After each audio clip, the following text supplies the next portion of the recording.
from everything lives in the water. The Torah did not specify which water. So by the way, there are 72% of the world is water. Everything that has fins and scales, you're allowed to eat. The Torah didn't speak about fish. Everything. Turtles. Everything that moves inside the water. Snakes. So many different things. Millions of different species. The Torah says, I'm not going to write to you millions of names and tell you which one is kosher, which one is not.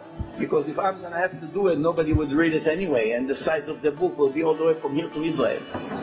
So the point is, I'm going to give you a formula. Review it.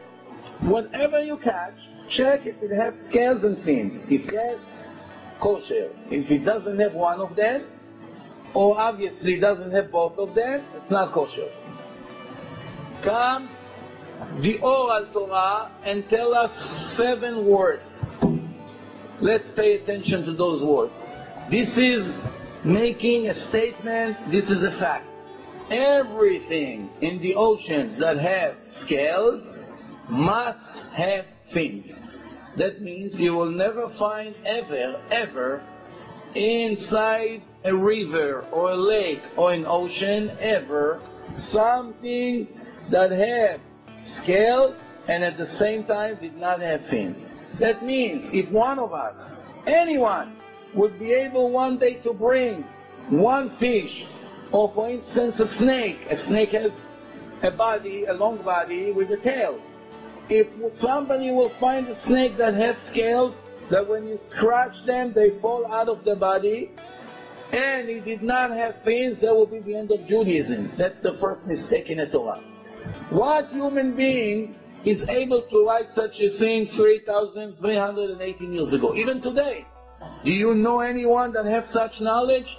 Which person can watch all the rivers, all the lakes, all the oceans simultaneously and review all the movements of all the species?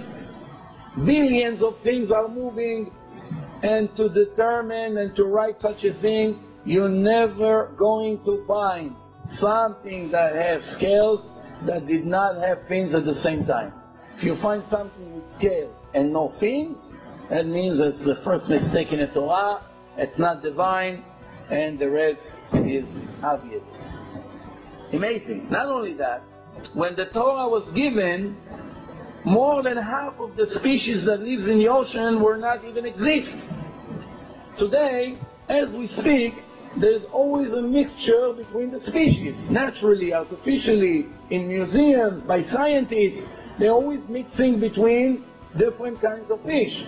And whenever they're able to create a new species, the prophecy that the Torah says include them in it. Which means if one of the scientists will be able to create a snake with scales and no fins, or any other species, that will be the first mistake in the Torah. Can a human being write such a thing 3,300 years ago and be right about it? Until this moment, nobody ever found any creature in the oceans that have scales and at the same time did not have fins.